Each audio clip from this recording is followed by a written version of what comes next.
The UK has enough nuclear waste to fill a shopping bag for every one of the population. That's over 500,000 cubic metres of waste. It has accumulated as a result of Britain's nuclear energy and weapons programmes since the 1950s. A lot of it is highly radioactive and dangerous, and will be for thousands of years. We can't just avoid dealing with it, so what are we going to do?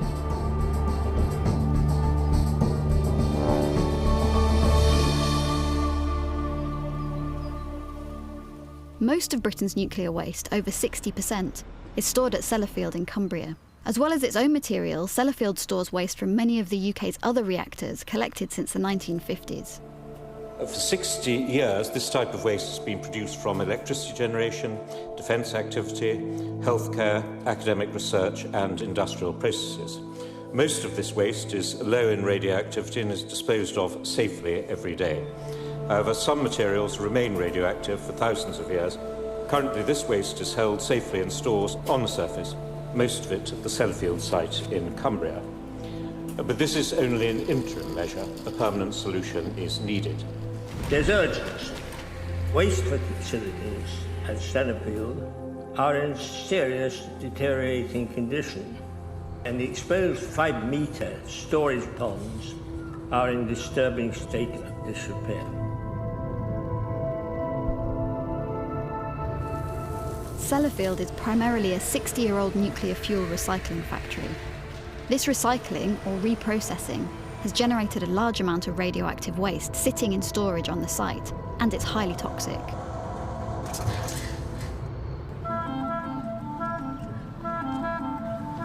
The most radioactive portion of the waste will be turned into glass. My research team from Sheffield went to the International Festival of Glass in Stourbridge to talk about nuclear waste materials. What do you think when I say nuclear waste? And what our options are for dealing with them. Do you know what we do with it? Apart from being buried underground or in the sea, no. It's just the waste, isn't it? The waste. Yes, There's such a worry, yeah, the waste products. Where do we put it? What do we do with it? This is exactly part of our They bury challenge. it in the sea, don't they? A nuclear power station uses uranium as its fuel. And inside a nuclear power station, the uranium fuel rods are bundled up like this. When we fire some neutrons into the uranium, it starts a nuclear chain reaction where the uranium atoms split into smaller atoms. As they do so, they release a huge amount of energy, which is why nuclear power is such an efficient way of making electricity. The energy that's released is released in the form of heat, and this heat goes to heat a carbon dioxide coolant, which transfers its heat to a water coolant, and this forms steam. And the steam goes to turn the turbines, which generates electricity in a generator to power the light bulbs in your house. So from this part onwards, it's just the same as any other conventional power station. It's just the way that we get the energy that's different in a nuclear power station from a fossil fuel power station. This is a real fuel rod. This has got aluminium pellets in it instead of uranium pellets. And you'd bundle a few of these together. They'd be stacked together in a larger bundle. They'd be stacked up on top of each other. So nuclear power stations, they're really, really tall. And so we can only keep this in the reactor for a certain amount of time because the fuel inside starts to swell and it pushes on the cladding and this metal stuff on the outside. It's also very hot inside the reactor and there's lots of radiation damage, so the cladding material it'll only last a certain amount of time. So we have to take these out of the reactor before the cladding breaks. Some countries, they take the fuel out of the reactor, put it in a container, and then that's waste, and they dispose of it in some way. But at that point, the fuel still has 95% uranium dioxide in it, so we can reuse that to make more fuel. So they strip off the cladding, chop up the uranium inside, dissolve it in nitric acid. They're able to separate off the uranium and a small amount of plutonium that's with it as well that can be used to make into fuel, and everything else is waste. And that waste we then dry into a brown powder, add it to a glass, and it's melted to make a kind of a stable waste form. There's nothing good to do with this waste, and we have 60-year backlog of it to deal with before we even start talking about new nuclear power. So given that we have over 60 years of accumulated nuclear waste to dispose of, what choices do we have to deal with it? What we have here is a train set model of the different options that we have for nuclear waste disposal. You can see the train is going around the track here, and as it comes to the nuclear power station, it picks up its waste packages. And it has a number of different options where it could drop it off. The first is surface disposal. So this is where we currently keep our nuclear waste above ground in engineered facilities where it's going to be secure and safe. But this isn't really a feasible option for the 100,000 years that we need to dispose of our nuclear waste. So the train set now comes around and considers some other options. You can see that there's disposal at sea. Here, the train set could drop off our nuclear waste packages into the sea, but that's clearly not a very feasible idea because they'll dissolve, release their radioactivity to the environment, and we don't really want that. The next option is it comes around here, it could drop off the waste packages at a space station, and we could send it up to space, and then the waste will be disposed of permanently. Sending it into space is not a fantastic idea because we know 1 in 4 space rockets explodes before it leaves the atmosphere, and so if it did that, all of the waste would finally disperse in the atmosphere, and that's not really what we want either.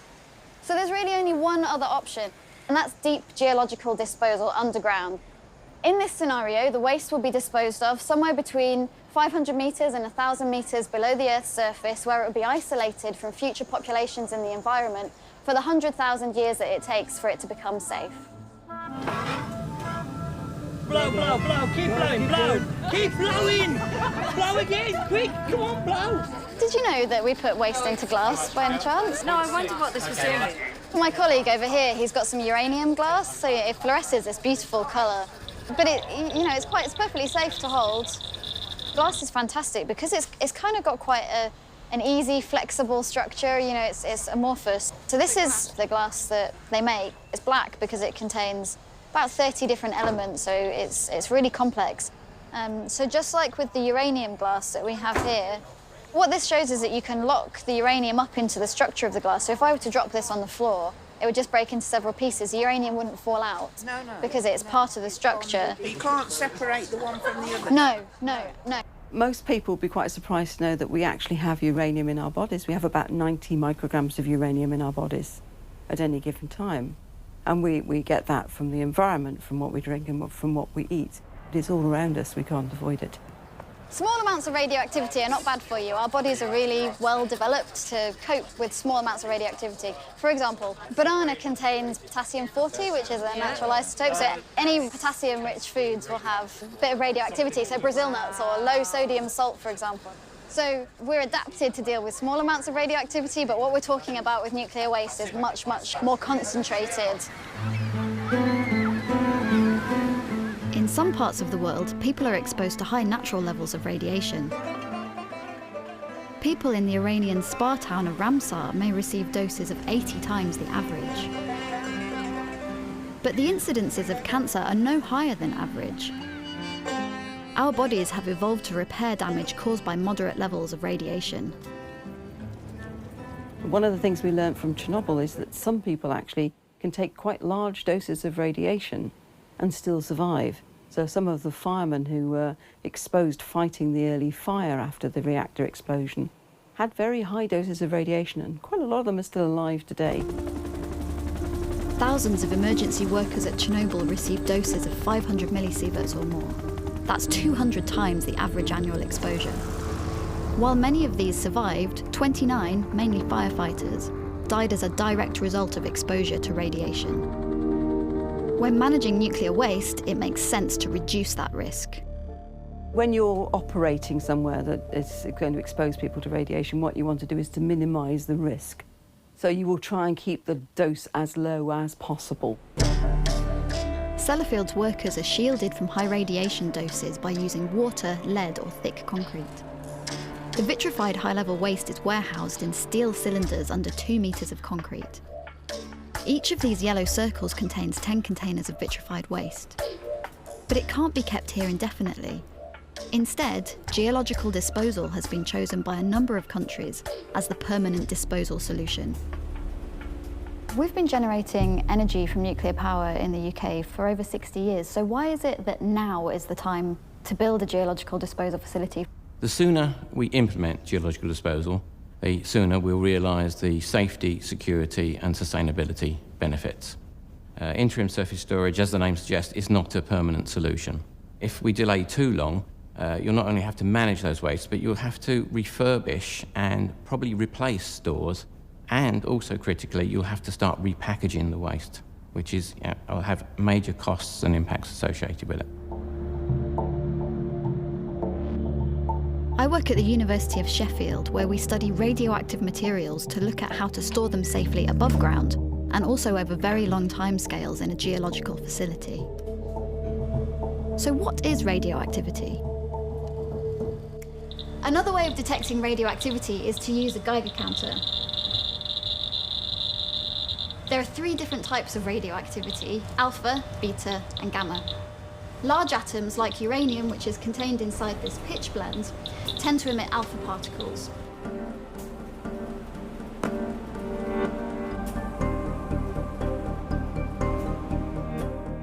Alpha particles are made up of 2 protons and 2 neutrons, which are expelled from nuclei such as uranium because such large nuclei are inherently unstable.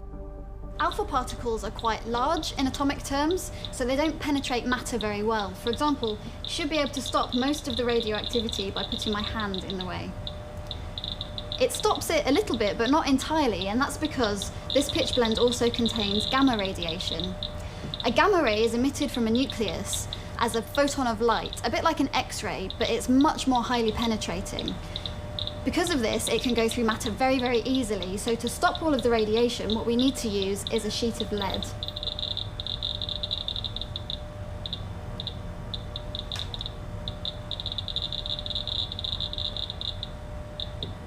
The third type of radioactivity is the beta particle.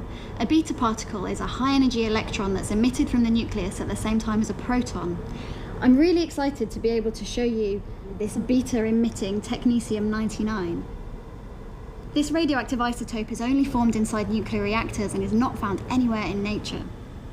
All of these types of radiation can be potentially harmful to living cells, particularly at high doses. The time it takes for a radioactive isotope to decay varies. We use a measurement called the radioactive half-life. This is the amount of time it takes for half of the radioactivity to decay. If we imagine this chocolate bar as a radioactive isotope, after one half-life, half of the chocolate has disappeared. After another half-life, another half has disappeared, and so on. So after 7 half-lives, you have less than 2% of what you started with. If the half-life was 1,000 years, you would have less than 2% after 7,000 years had passed. Many of the byproducts of used nuclear fuel have half-lives of thousands to hundreds of thousands of years. It would take 10,000 years for the radioactivity of the waste to reach the same activity as the uranium ore from which the fuel was made. Taking all of this into account, to be on the safe side, the usual lifetime figure given for a geological disposal facility to be safe is 100,000 years. To put this into perspective, we know very little about our human ancestors from 100,000 years ago. The earliest tangible records we have for modern humans are the cave paintings dating back as far as 40,000 years.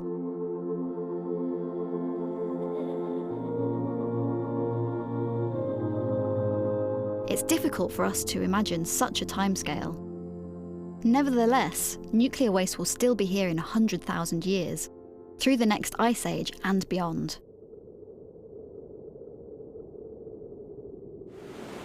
So I went to the British Geological Survey to find out more about geological disposal. What do the British Geological Survey do? So the BGS undertake a wide variety of research to further understanding of the geology, so the rocks at the surface and the subsurface of the UK. And here we store rock types from surface to depths of about 3 to 4 kilometres. We study it, we understand the properties of it, and then we integrate that data digitally so that we can see it in 3 dimensions, and it tells us what the subsurface geology is like. So it's like a keyhole to the Earth? A window, okay. Exactly, yeah. We have rocks from all over the landmass and the continental shelf, representing all parts of the UK. And are any of them suitable for use in a geological disposal facility? What kind of properties do they have? We're extremely lucky in the UK. The geology is very diverse, which is very dissimilar to many other world. So we have a very large choice of rock types. So we'll start here with a mudstone.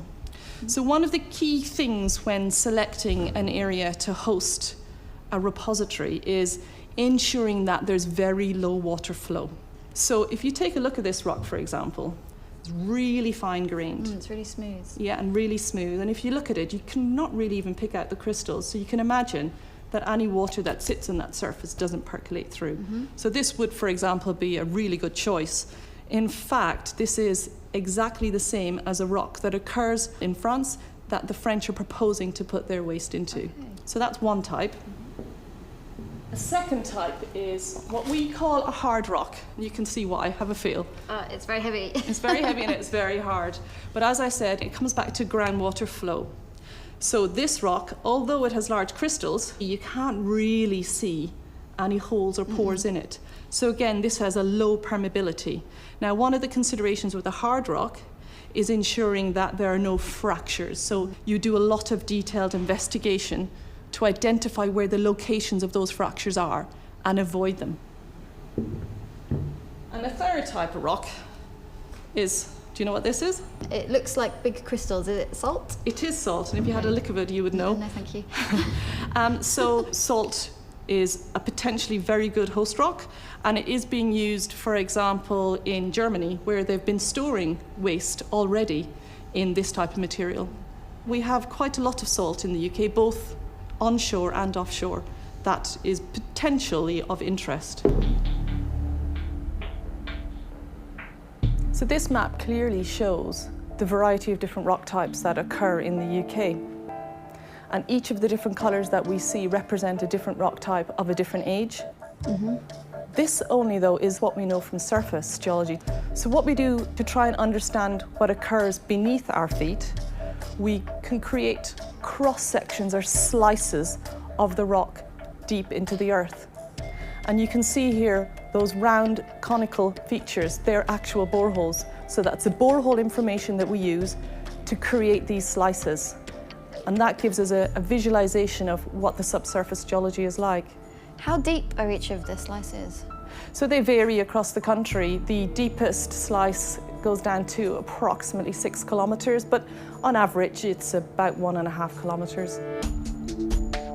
So far, they've only done this deep underground analysis for a small part of the UK. Deciding where in the UK to site a geological disposal facility is a very complex and controversial subject. The geological disposal process involves the encapsulation and isolation of radioactive waste in highly engineered facility deep underground within multiple engineered barriers and suitable rock to ensure that no harmful quantities of radioactivity ever reach the surface. What we're actually doing, of course, is not disposing, we're burying or hiding. And to all intents and purposes, it's going to be toxic to organic life forever. So it's not disposal, it's hiding. It's putting it in a downhole cupboard and closing the door and hoping that it stays shut. While the UK grapples with the issue, some countries have advanced plans for a geological disposal facility. I'm on my way to Onkalo, where the Finnish are building the world's first underground repository for high-level nuclear waste. Finland are the only ones who have a licence to construct and build a geological disposal facility. Finland have been operating nuclear reactors since the 1970s. Instead of recycling their used or spent nuclear fuel and creating byproducts for vitrification, the fuel will be disposed of directly. I'm with a group of scientists and journalists who are hosted by the head of Posiva, Finland's radioactive waste management organisation. But 450 metres is enough for that? It comes up. If something happens, it comes up. But how long time it will take, and then the radiation level goes down, and how harmful it is if it comes up. Okay. So the first part of the tour is to the site where low and intermediate level waste is being stored. We've been given a dosimeter because we're down here where they bury the intermediate level waste and low level waste that's in the silos here underneath these big concrete plates underneath us. The dosimeter currently reads 0.001 millisieverts, which is really a very tiny amount of radioactivity. This waste doesn't have to go into Onkalo because it's just not as radioactive as the spent fuel, the high-level waste that's been produced in Finland.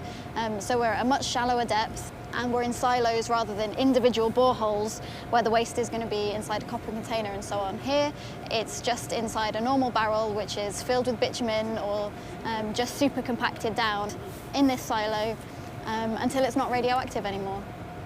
It's done. There's a room upstairs, so nobody is here when you open the lids. So it will be done by joysticks, and somebody is having the cameras and And that's because of the radiation. You can't have anybody. A little bit of radiation, and why risk it? But once it's covered, there's no radiation. Right. The spent fuel from the reactor won't be put here, but will go deep underground.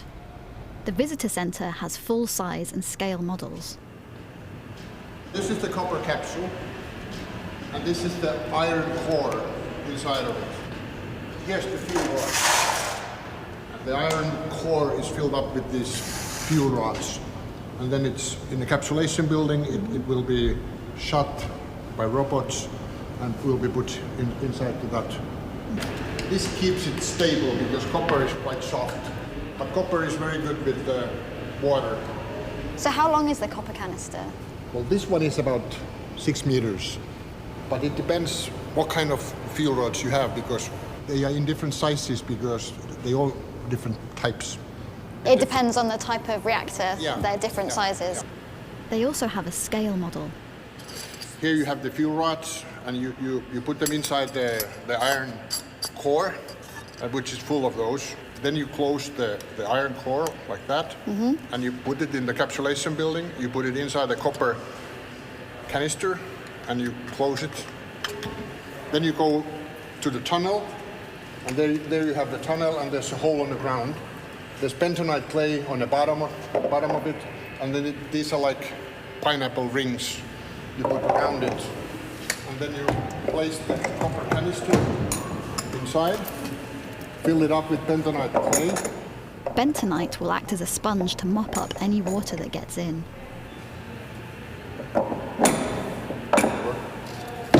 Then you close it. And then you have 5 or whatever canisters in one tunnel, and then you put bentonite on the tunnel, fill it up, and you close it. And it's there forever. The highlight of the trip is a journey deep into the bowels of the Earth. The construction started in 2004, and to get to the depth of 420 meters, we need to drive a bit more than 4 kilometers. The rock here in general is rather stable, and at the moment we are driving through bedrock. Into the actual Onkalo facility where they'll bury the high-level waste.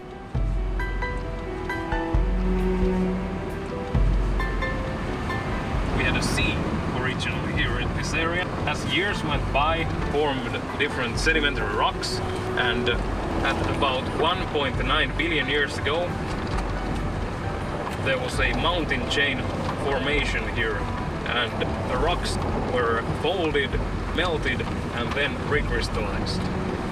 And well, the interesting thing is that since that, pretty much nothing has happened. The only exception is that we have had fractures forming in the rock at certain places, and we have had hydrothermal alteration also here in this area.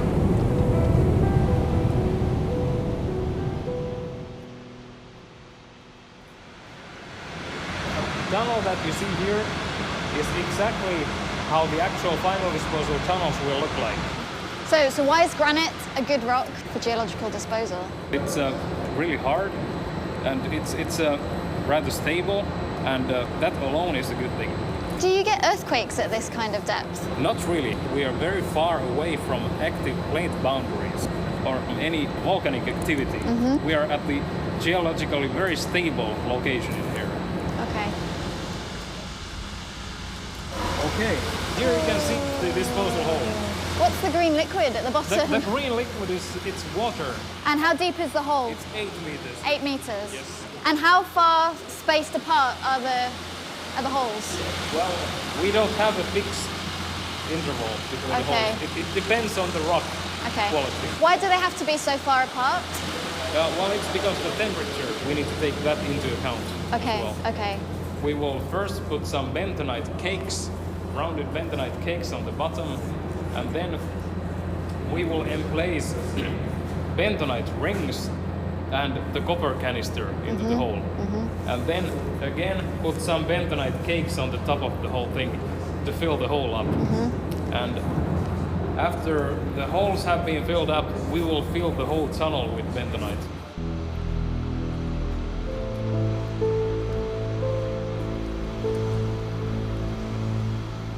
How long is Onkalo going to last? Onkalo will last at least 100,000 years. If you think the next ice age will come, there's not a single building in whole Finland or Northern Europe, so that will be in maybe 10,000 years or something. 100,000 years is a really mind-boggling number. How do we know that Onkalo will still be safe in 100,000 years? That's why we try to build it so well that it will last, so nobody has to worry about it. It's there and it's sealed. No radiation coming out. And is there a decision about whether Onkalo will be marked or unmarked? Basic idea is that if nobody knows it, it will harm nobody. And it will need a lot of efforts to open it and go in there. It will take years and years to dig it out. It's not an easy job. There are lots of things that are simpler about Finland. The geology is much more uniform. There's a much smaller inventory compared to ours. The communities where nuclear power is currently based are relatively few. And you've also got a system whereby trust in government, in regulators, in engineering as a profession is very, very high. There are many years of work to do and permits to be acquired before Onkalo can start to bury nuclear waste, but it's way ahead of anywhere else in the world.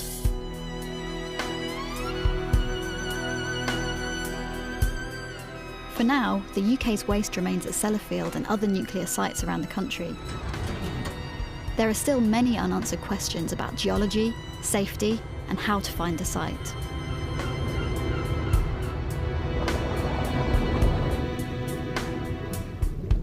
What do you clad spent nuclear fuel in? Copper, says the industry.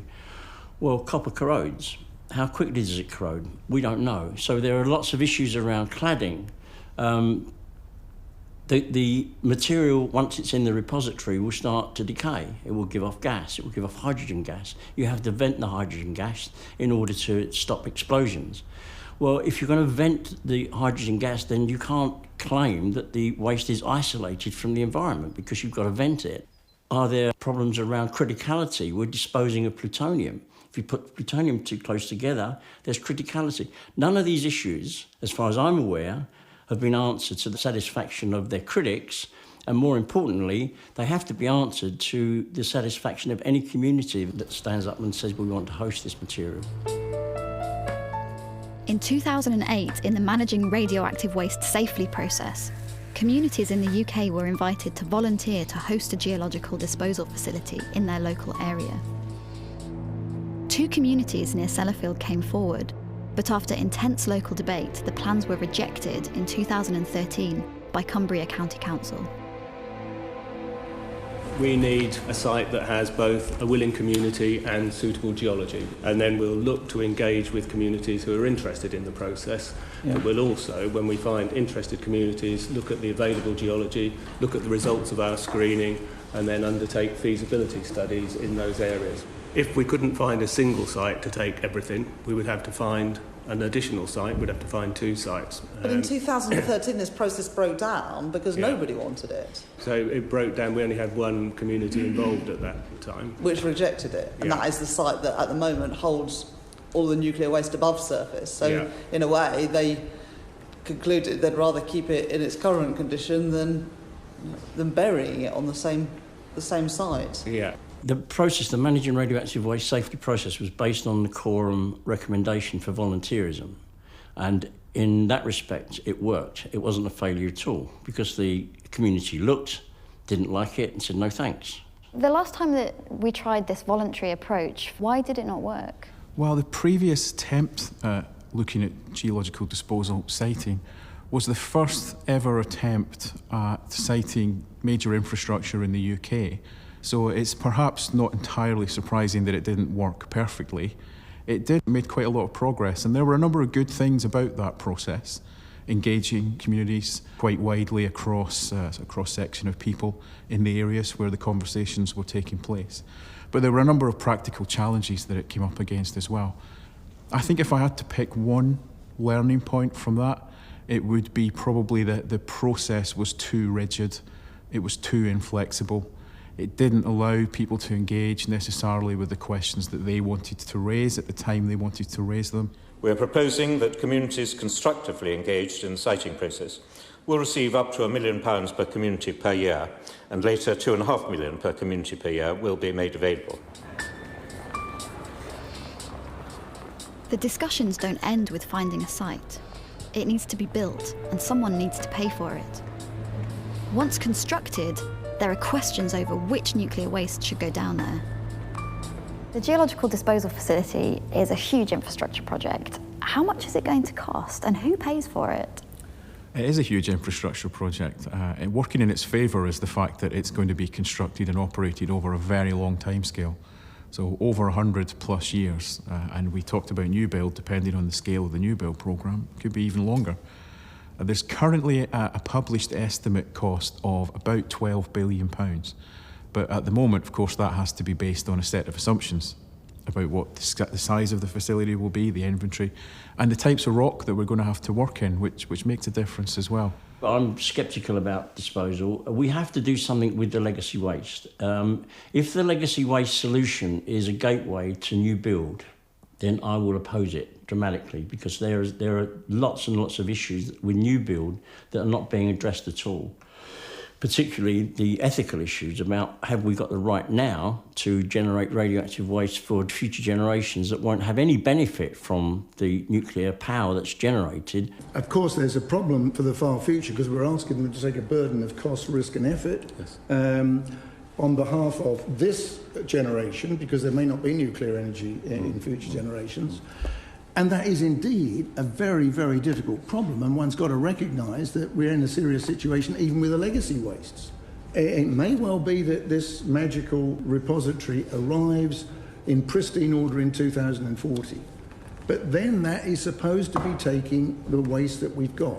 That seems to me an almost unimaginably difficult problem if you think about it in terms of the hurdles that have to be encountered before that. To add to that a burden of radioactive new build waste, which extends further into the future, it is sheer madness, I think. The original decision was about the legacy waste only. That seems to have disappeared as an idea in the current policy process. And there is now, I think, just a consultation just closed in changing how the Nuclear Decommissioning Agency thinks of waste as a whole, so that in the future we may not even make the distinction between legacy and nuclear generated. It will all just be waste. So there are some lines being blurred. It will also support a new generation of nuclear power stations in the UK by providing a safe and secure way to dispose of the waste they produce, and this is the key to the future nuclear build programme. Who will pay for this facility? What ensures that, as on other decommissioning in the past, the public purse does not pay for what will be an extremely expensive facility? And who pays for it? The current waste materials coming from the public sector legacy nuclear sites, those are a public cost because they're all in public ownership.